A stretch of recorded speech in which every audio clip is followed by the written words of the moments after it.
first budget under Modi 3.0. Finance Minister Nirmala Sitharaman has announced a host of reforms that are aimed at boosting employment. A revised tax structure as well in the new tax regime, so the government's been able to maintain its fiscal prudence, its fiscal discipline, and they've pulled out all stops so far as driving in consumption in the economy is concerned.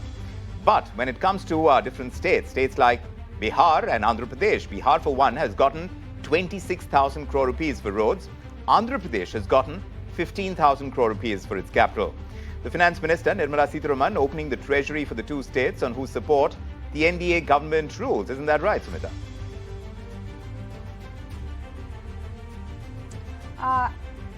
Yes, in fact, and of course, the Congress party and of course other political parties are seeing the political implications because they say that these, of course, specific bounties that really have been announced for these two states are part of the Sarkar Bachao Andolan. The Sarkar Bachao Budget is what these political parties have really been saying. So we'll decode the political overtones of this budget. But let's first get in some quick reactions, some political reactions that are coming in. Our government has made concerted efforts to fulfill the commitments in Andhra Pradesh Reorganization Act. Recognizing the state's need for a capital, we will facilitate special financial support through multilateral development agencies. In the current financial year, 15,000 crore rupees will be arranged with additional amounts in future years. Also support development of road connectivity projects, namely 1. Patna-Purnia Expressway, 2. Buxar-Bhagalpur Expressway, 3. Bodh Gaya, Rajgir, Vaishali and Darbhanga spurs, and 4. Additional 2-lane bridge over River Ganga at Buxar at a total cost of 26,000 crore rupees. New airports, medical colleges and sports infrastructure in Bihar will be constructed. Well, those are the kind of announcements that we got from the Finance Minister, especially when it comes to the allocations for Bihar and Andhra Pradesh. We've gotten political reactions. The key one that we got is from the former Finance Minister, P. Chidambaram, the Congress leader. My colleague Aishwarya was in conversation with him in New Delhi, of course, and we've got you that small interaction that took place. Listen in. Well, I'm very happy that the Finance Minister, the Honorable Finance Minister, borrowed ideas from the Congress manifesto. I'm pleased. Some of my party are flattered that she thought ideas that we had sowed in the Congress manifesto are worth borrowing and adopting. I wish she had taken more ideas from the Congress manifesto. We would have been happier. But she has completely missed the two major challenges face the Indian people and the Indian economy. One is unemployment, the other is inflation. I think she has given short shrift to these challenges, and in a few words, if she thinks that she has solved the problem, I'm sorry for her. This will come back to haunt her, and if she doesn't squarely address these two challenges, things will become worse. If we talk about what was on their agenda in Budget 2024, it was the poor, women, farmers, and the youth. What are your thoughts on the overall budget? Mr. Modi's agenda was how to ensure that his government doesn't collapse. Legitimate desire.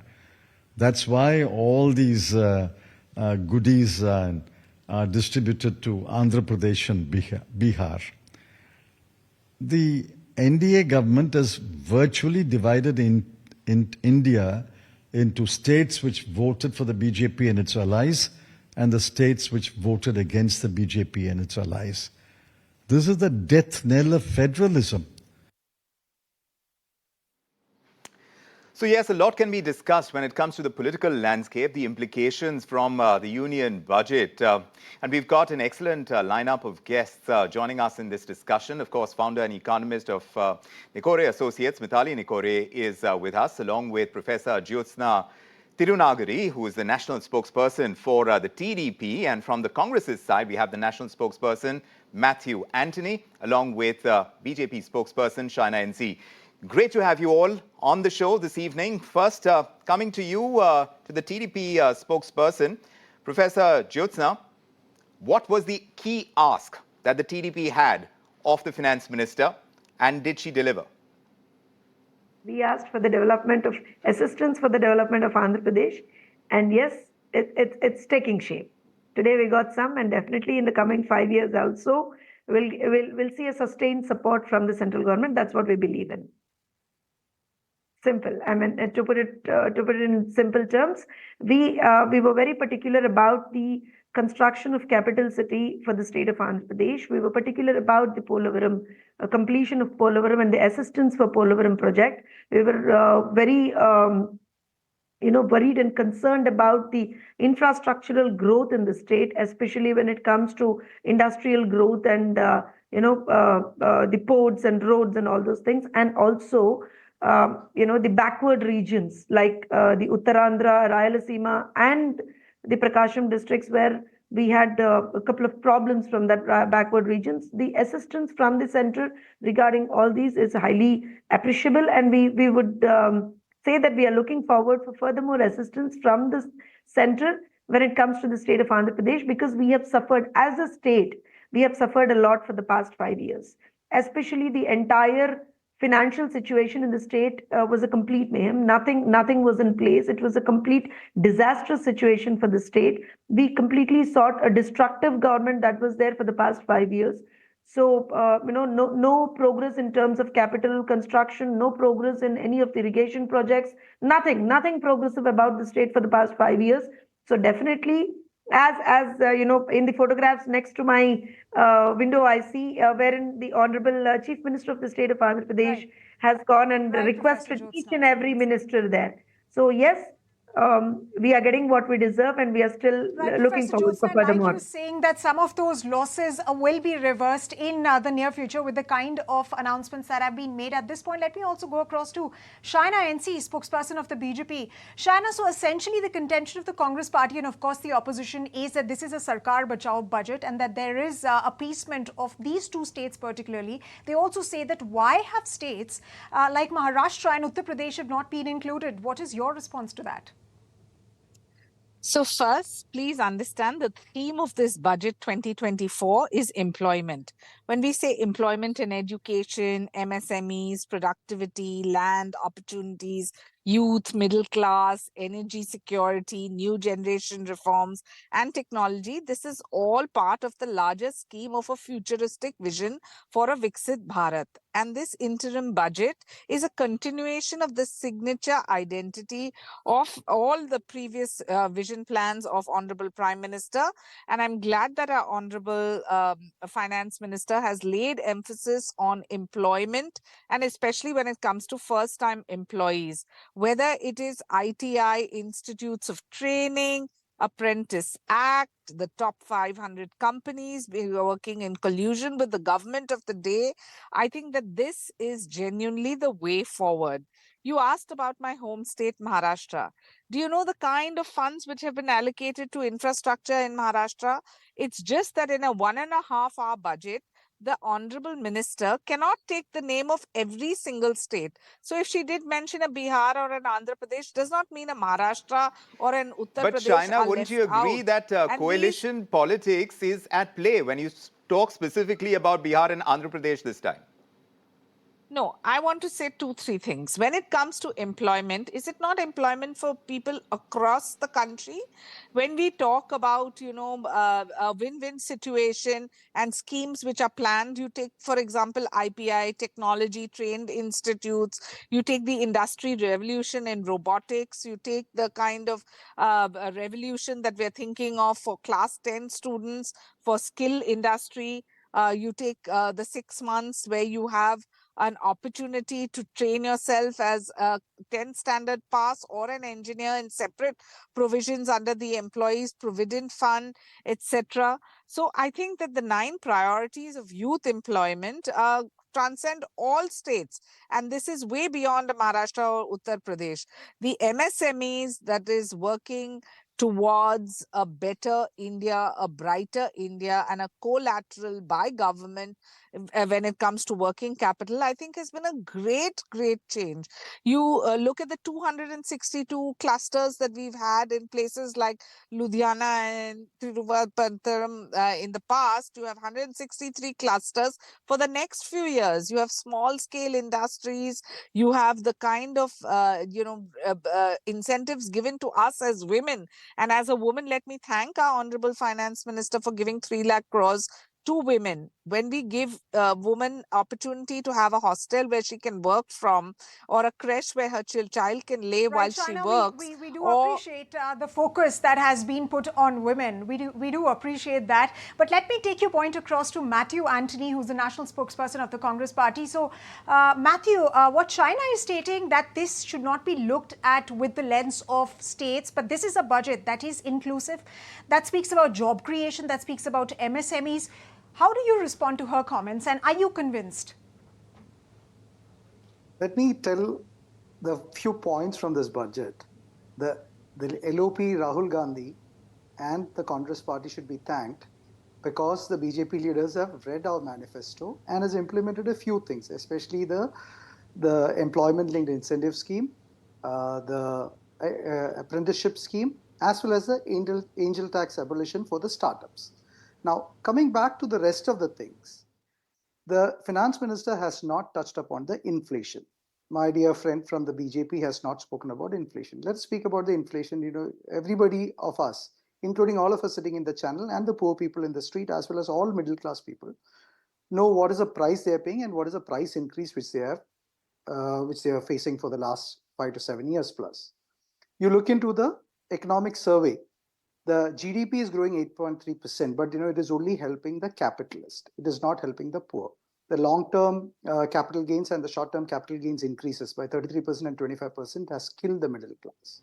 Now you look at the education budget allocation as well as the education budget spend, and look at the poor quality of education, which gives rise to massive unemployment. The education budget estimate was 1,16,470 crores, whereas 1,08,000 crores was only spent. Now, there is a great shortage of doctors, medical people, and all other people. What is it doing with the public health practice? 47% is the out-of-the-pocket expenses for the people on the medical expenses. Budget estimate was 88,956 crores. Spend was only 79,221. Wages have stagnated for the last 6 years. The government is not addressing it. And to the question of Maharashtra, I have calculated the rough estimates of Maharashtra being given. 7,000 crores has been given to Maharashtra in different schemes, whereas Maharashtra's contribution to the center is 4.25 lakhs crore. Right. Karnataka's contribution to the center is 1.2 lakhs crores. What is allocation done to Karnataka? Delhi's contribution is 2.32 lakhs crores, and they got a 1,168. Right. And Bihar got a total of 2.62 lakhs crores if you look at all the schemes. Yes. Rather than the 26,000. So what you are implying is that the BJP ruled states, those have been favored, the coalition partner states have been favored, but not quite the non-BJP or the non-NDA ruled states. Is that the implication?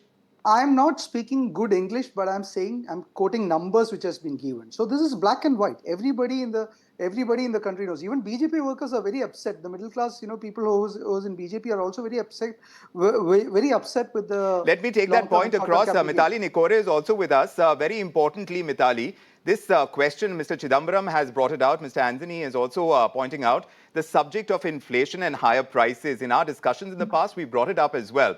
As far as this budget is concerned, how importantly has that come through about the government's measures to control rising prices?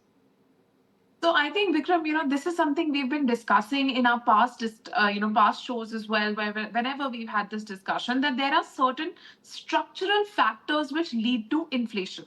Now, one of the most important structural factors leading to inflation at this point in time is food inflation. And the biggest contributor to food prices is actually the logistics and transport cost of several commodities that go into our final food basket. And of course, tomato prices and onion prices and the inflation therein was also highlighted in the economic survey yesterday.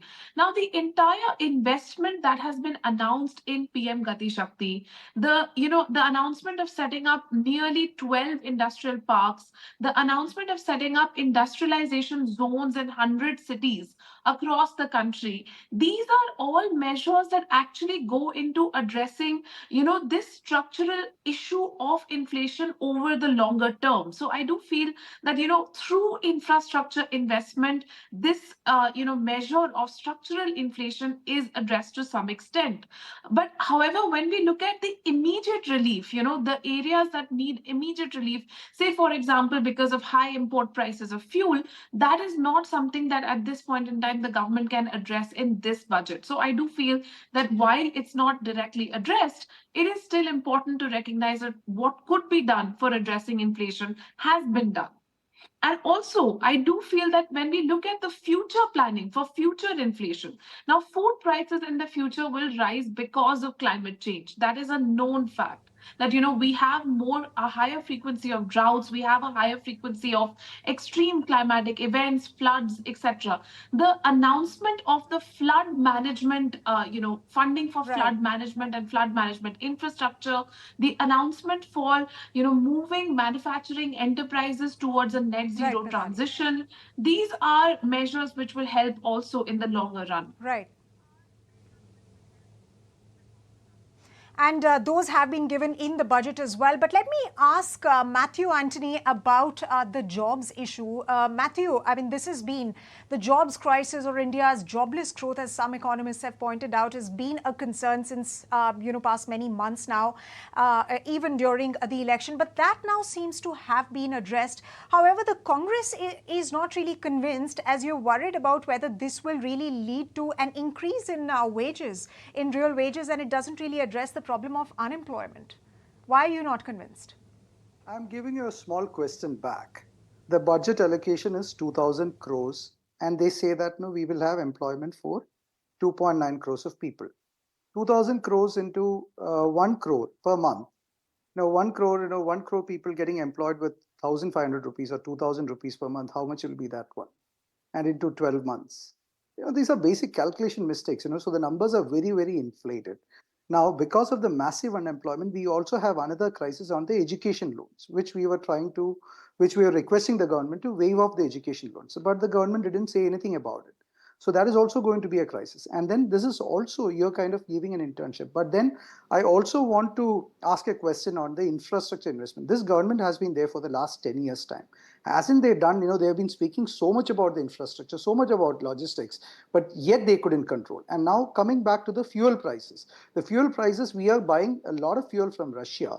And are we not getting the benefit? The benefit is not being passed to the people. The government is getting the benefit out of it. The international fuel prices are at the lowest side, when compared to 2014 and all. And then are we not getting the benefit out of it? The benefit is not passed to the people. Yes. So that's exactly what the question is. I'm talking fair absolute enough. numbers. And that question Do you have an essentially... answer for the absolute numbers rather than the big dialogue? No, fair enough. And I'm also asking one more question. We don't want the long dialogues. But Shaina, one more question, please. I'm requesting Shaina to come along and travel with me in the whole of Mumbai, Maharashtra, on the roads of Mumbai and Maharashtra, where crores and crores and crores of rupees have been spent on, developing the roads. Look at the pathetic state of the roads in the state of Maharashtra. Are you willing to accept that, it's all being eaten out by the contractors and you're just putting in money again and again for the contractors to eat? So I am going across to Shaina. In fact, I think Shaina is on the road right now as we speak. But tell us about the condition of the road that you're traveling on, Shaina. But besides that also, I want to ask you, and these points have been raised by Mr. Anthony too, the two things, whether it's an election or it's a budget, when it comes to employment issues and when it comes to inflation, is something that the BJP seems to find itself on the defensive on. Is that still the case, Shaina? Firstly, let me please say I'm traveling on the roads and the roads are excellent. Let me please answer this question of Maharashtra. Maharashtra will receive 908 crores under MUTP 3 which will strengthen the local railway network from Mumbai, the metro, which will get 1,087 crores. These are factual numbers. The Mumbai-Delhi corridor will get 499 crores. The MMR green urban transport will get 150 crores. And the Nagpur metro will get 683 crores. The budget includes provisions of 814 crores for Pune metro, 690 crores for schemes like the Mulla Mutha River. I want to ask, who is spreading this false narrative? Isn't it the opposition? You talk about an inclusive budget. This budget works towards providing justice for every section of not just Maharashtra, but the whole country. And if by empowering the middle class, the garib, the gaon, the kisan, the woman, the youth, I think the problems are that the opposition are unable to digest that the middle class, the people living in villages and farmers have been given unlimited opportunity. But Shaina, this is even a in double-edged sword. Maharashtra, the Let me finish. contention. They've said a lot. But They've Shaina, said a lot. Let me please finish. But one Shaina, just for line. a moment on that issue. If we focus on inflation, you say, what about employment? If you focus on employment, education, But what about these two issues, Shaina? Productivity, But land, what about these two issues? Youth, middle class, energy security, new generation, technology. If you talk about a budget which is all inclusive and you choose to just have blinkers on when there is a futuristic vision for a Viksit Bharat, I want to say that if 500 companies today are working together with the government to empower the youth and give them an opportunity on the shop floor, if the Congress thought that, the right thing is to give 1,000 rupees and 6,000 rupees of money, which was never there. And here you have the apprenticeship exposure. Will the government not be applauded for this CSR kind of an initiative, which is a win-win scheme for all those in the space of technology, where you train people, you give institute work, you give industry revolution, you get robotics, you get all kinds of revolutionary tactics for the future of India as a collective issue. And I think ITI Institute training is something to be applauded too. I think the Congress representative and even Mr. Chidambaram started off by talking about the good aspects of the budget as well. Of course, they are also saying that some of these ideas are from their manifesto for the elections. Whether or not that's the case, no one is, I think, questioning whether their concept of Viksit Bharat has merit or not. One point. Whether it's a collaboration of multiple thought processes, best minds of India, opposition suggestions, or even suggestions of common citizens, isn't it in the best interest of all to have the theme of the union budget being employment?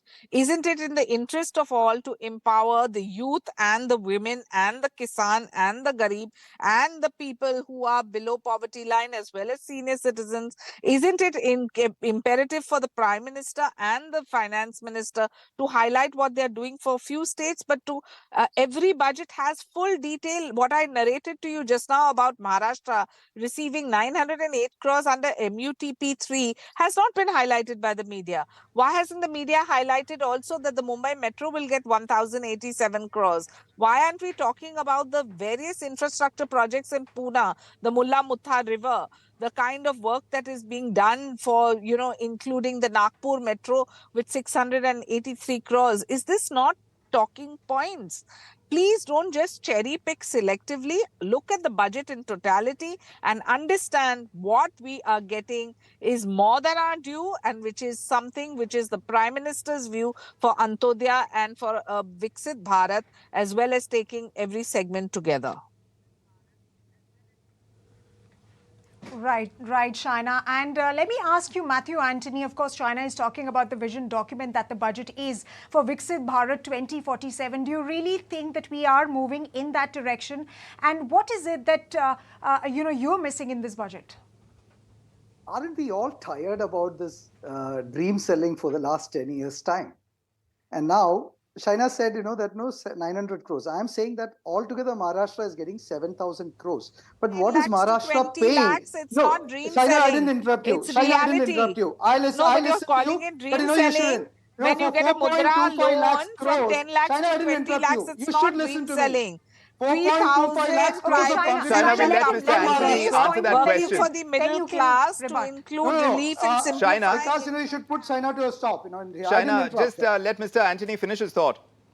4.25 lakhs of Maharashtra government's contribution. I'm happy to hear Shaina telling to the people of Maharashtra that no 7,000 crores is good enough due allocation by the central government to the state of Maharashtra. What a beautiful allocation of 7,000 crores altogether from a contribution of 4.25 lakh crores per year. And then, where is the MSP for farmers? Do you have any MSP protection for farmers with a legal binding? There is nothing there for the farmers. So what are you telling about? What is the dream selling for the last 10 years' time? Isn't 10 years' time to deliver at least a few projects to see the results of it, to see the results of the infrastructure in the logistics space? There is nothing there seen. And you always come back and say that, no, we are building. How long will it take for you to build?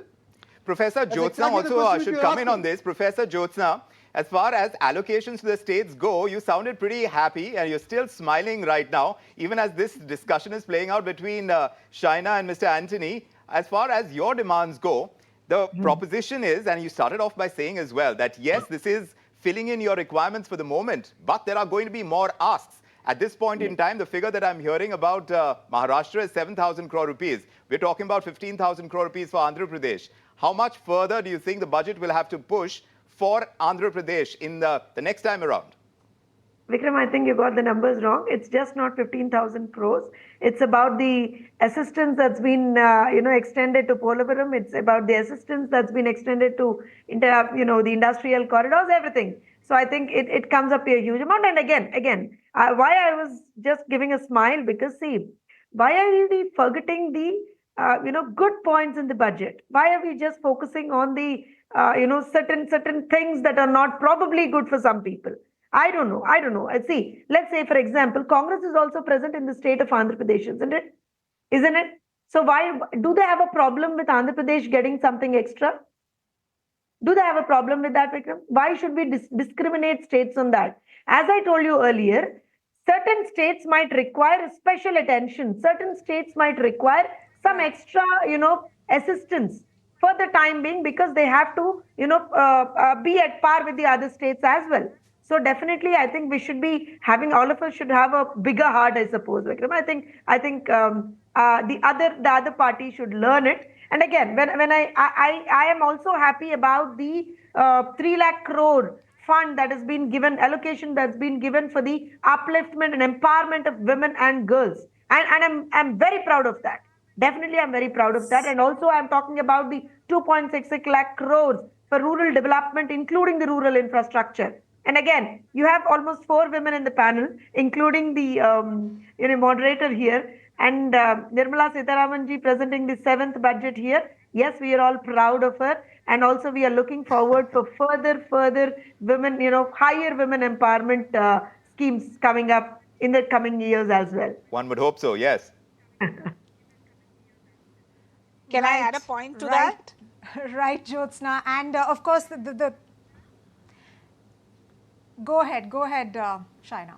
Yes, because she said there are 4 women panelists, including yourself. I think it's only correct to say that these 3 lakh crores that our women are going to get. Can you imagine for a woman who wants to work and doesn't have a place to stay and now has hostels provided by her employer, or a woman who has a child and cannot leave her child, has a creche for her child, or somebody who wants to buy a house and a woman is given a rebate because she's a woman buying a house? I think this is empathy. So it's all very well to only talk about green energy, green mobility, construction work, etc. But it's also important to understand that a sensitive government that looks at every avenue of every segment of society also needs to be appreciated and not just critiqued for the heck of criticizing. Mithali, as far as your critique goes, yes, Absolutely, we are looking Shaina, at women's empowerment, but let's get course, an economist perspective as well. Mithali, when you talk about different segments that really needed help at this stage, when you talk about all segments of the economy rising, where is your critique in terms of what this budget could have done and hasn't? So thanks, Vikram. I'll just add one line on the women empowerment point and then come to the critique. I would really like to appreciate the increase in allocation in the gender budget. Last year in 2023-24 to now, the increase has been 46.5%. And this is a massive increase. It's now about 7% of the total budget expenditure. And this is a very important step because at the end of the day, every year we are advocating to take the total gender budget to at least 10% of the budget expenditure. And every year we are, making some gains. And this year we've made a, quantum jump in the allocation. So I'm really excited about that. And of course, the areas, creches are something we've been advocating for at Nikor Associates for the longest time, and we've been working together with the ministry to make this happen. So we are very excited that the announcement on creches has come through, as well as on the working women hostels.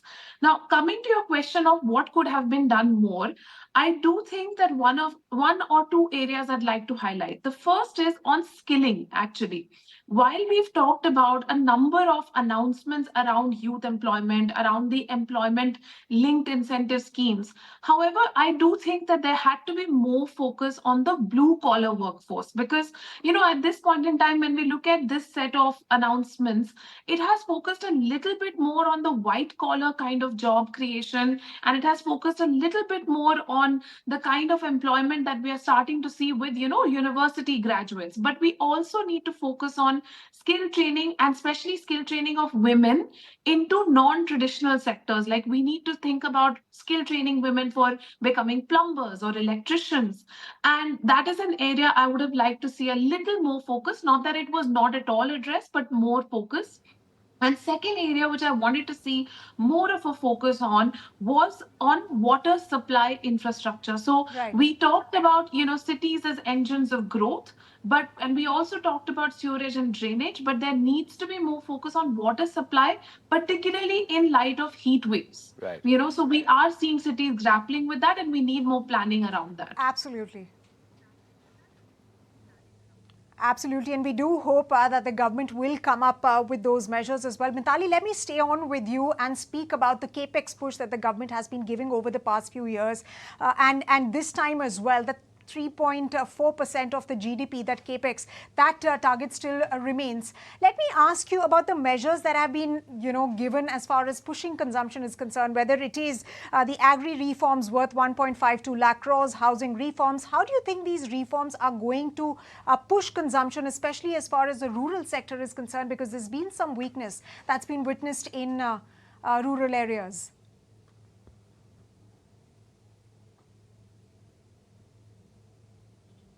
Is around the capex, and that's a very important and consistent area in which dispassionately I can say that this government has delivered. So if we look at the last 10 years, in fact, this is my 10th budget that I've been analyzing, and if we look at the past 10 years, a consistent increase in capex year on year, looking at the different set, a basket of, different set of industries coming into that capex basket, because in the beginning, when, in 2014, 2015, there was a movement towards looking at more and more power sector reforms, power sector infrastructure. Then it started moving into waterways, and, it started moving into railways and station redevelopment. And now it's moving into multimodal connectivity. It's moving into logistics infrastructure and renewable energy infrastructure. In fact, in this budget, the focus on, the transition, the net zero transition, moving towards more and more solar, wind, and, these kind of renewable energy sectors is very commendable, and it's very important. So, I think green energy stocks, particularly, again, doing really well today because of these, announcements. So on capex, I do think that, there is a clear vision, but consumption, it's a different story, because if we look at the tax rebates that have come in today, correct, they are not very likely to, increase consumption by that much. In fact, Shaina, this is one critique that is coming in over and over again. as far as putting in more money in people's wallets to fight inflation is one story, but also to spur consumption, which is what I'm getting from economists as well. Why has not enough been done is the question. Why has the needle not moved when it comes to the tax slabs? Because there is only some amount of tinkering that has been done. There is a change as far as capital gains tax is concerned, and we've been talking about the larger implications of it. But essentially, taxpayers are asking, why is there not enough for us?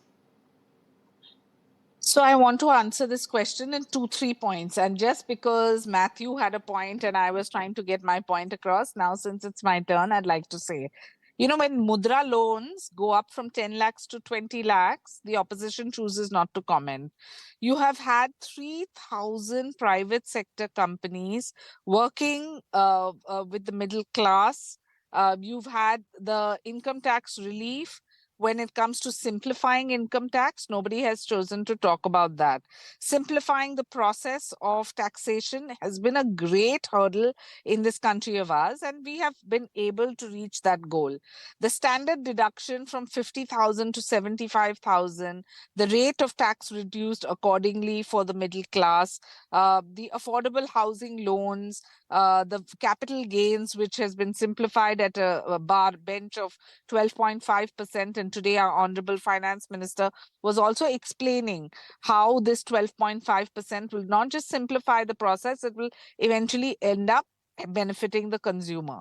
So it's not as if issues have not been addressed. And coming back to the core issue, if you have a employment-centric budget, if you have MSMEs who are given working capital, if you have from 262 clusters that existed in the past, and you have 163 clusters in the next 2 years itself, small-scale industries have also gone up. So Shaina, you're a taxpayer. Of... Shaina, you're a Absolutely. taxpayer. Are you happy with the provisions in the budget for yourself? Yes, I am. How is it going to personally affect you? It is the larger good. It is the larger good of society at large. No, you personally, Shaina. You must answer that. No. Everything is not about I, me, myself. Everything, as our Prime Minister says, is nation first, party next, individual last. And that's exactly what this Finance Minister has also done.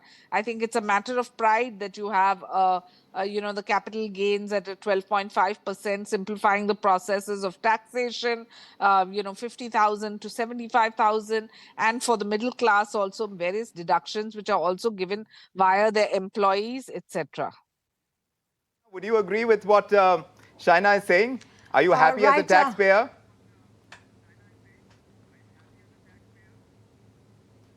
Professor Jyotsna? Matthew, are you happy as a taxpayer? If I have a minute before I sign off, I will tell you why we are disagreeing with this budget. 9.2% is the country's unemployment. There is nothing significant other than the large announcements which is going to address this unemployment. As the economist rightly said, there is nothing for the skill enhancement which will give employment for the blue-collar sector. The GST still remains untouched. The long-term capital gains as well as the short-term capital gains is a pinch for the middle class, and there is no tax relief. The farmers doesn't have an MSP relief. The middle class is pinched, because of a lot of things coming onto them, the burden coming onto them. And on one point of the MSME loans, can you tell any of the private banks, which can give an MSME unsecured loan? Then nobody will give. Only the PSU banks will give, and that too you have to use a lot of influence. Let's talk practically about the things. So this is where we say that this budget is making the poor furthermore poorer, the rich furthermore rich, the ultra rich. This is a capitalist budget for the capitalists, because we have announced a lot of schemes which only the rich can avail, or the people with money can avail. The people without money cannot avail of anything, because they will be considered as poor, and the inflation is untouched, so they will become further poorer. These are the reasons why we disagree with this, while we agree with while we comment something good on the efforts made on the employment incentive scheme and other things. But we largely consider that as an announcement with no serious political will or intent to execute that, because we have seen these many announcements in the past also, where the political will not to execute that, they come back with an announcement later. So that's what I use it as closing remark for this one. Thank you. Professor Jyotsna, your closing comments. Are you happy with this budget? At the end of the day, Professor Jyotsna, are you happy with this budget? What it does for you personally? And what it of course, you've already mentioned up front what it does for the party and what it does for the state. But tell us, at a personal level, does it work for you? See, definitely as a middle class person, this is something that we would definitely be looking forward to. Look at the tax slabs, look at the benefits in terms of tax. As rightly pointed out by the BJP representative, we were talking about the ease of filing the taxation. This is all is what everybody concerned about. I'll tell you. And if I have to see, I belong to a middle class family, and let's assume I have a salaried employee in my house. So definitely we are saving somewhere around 17,500 a year. Isn't it something that probably we are all looking forward to? So definitely it is. See, and I also believe that yes, nation first, party next, and individual last. But yes, at the same time, if as individuals, if we think of the nation on a whole, this particular budget talks about several aspects which are going to be doing good for the country and the younger clan in the country. So definitely we are going to be becoming more progressive and more probably accommodative on a whole. That's my thought process about this budget. And Jyotsna, we'll have to see how all of these schemes really and announcements play out over the next, of course, couple of months. But Mithali, what are your final comments? Do share your final thoughts. So I think, my key hits and my key misses, just as the final thoughts, the key hits for me, the allocation of 3 lakh crores for women empowerment, that is a major, major hit. I'm really appreciative of the climate, focus on this budget. It's the first time that we brought in this focus on the net zero transition, that we brought in the focus on climate resilient infrastructure. I really appreciate the focus on cities as engines on growth of growth, and also the announcement of transit-oriented development in 14 cities. This is crucial to make our cities more efficient and become truly the engines of growth. Then again, the focus on MSME sector, that is again something I really deeply appreciate, because at the end of the day, it is very important, whatever small steps we can take to make credit easily available to MSME sector. They require that access to credit. They require also access to skilled persons, and the employment linked incentive scheme also will help MSMEs access more skilled persons as interns, as apprentices, as within the startup space. But definitely on the misses side, I would definitely highlight, the water supply sector. We really need to start thinking a little bit more on that front.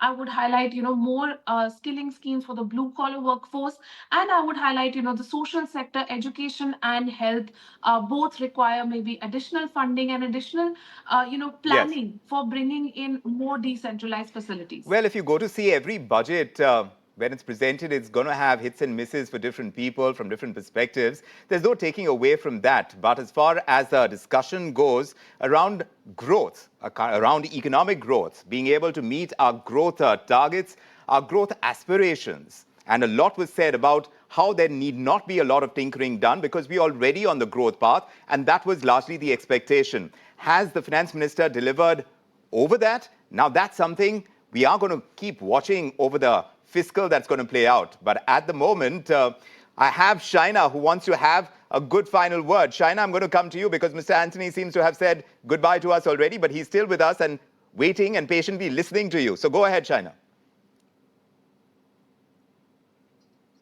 No, I just want to make one point that we've also missed the point of loans for young students who want to go in for higher education at 3%. I think that is a great advantage also. We also for the skill industry, where collaboration between the government and various organizations, 500 companies plus, which are working on not just training as in an apprenticeship, but also eventually being given the opportunity to be employed by the organization. So I think the 9 priorities which the finance minister highlighted are praiseworthy, and especially when it comes to skilling and the 5 points and schemes when it comes to first-time employees and them being part of the Training Apprentice Act. is novel and praiseworthy, because Yes. genuinely, Yes. if the government, CSR, and corporates work together, the sky is the limit. I have for a feeling, employment. Shaina, that you're addressing this more in terms of the question about employment and this type of job creation and incentivizing education and skilling. That is going to play a larger role in times to come, and perhaps the government has paid heed, and the finance minister has worked it into the union budget. We will keep tracking developments on this, about more announcements about the kind of trajectory of growth that India follows based on the budget and the path it has spotted. But thanks very much for joining us, Professor Jyotsna, Mithali Nikore, Shaina NC, Mr. Anthony. Always a pleasure getting you on ET Now. And thank you so much for joining us with your perspectives on the budget this time. If you like this video, then like, share and subscribe to ET Now.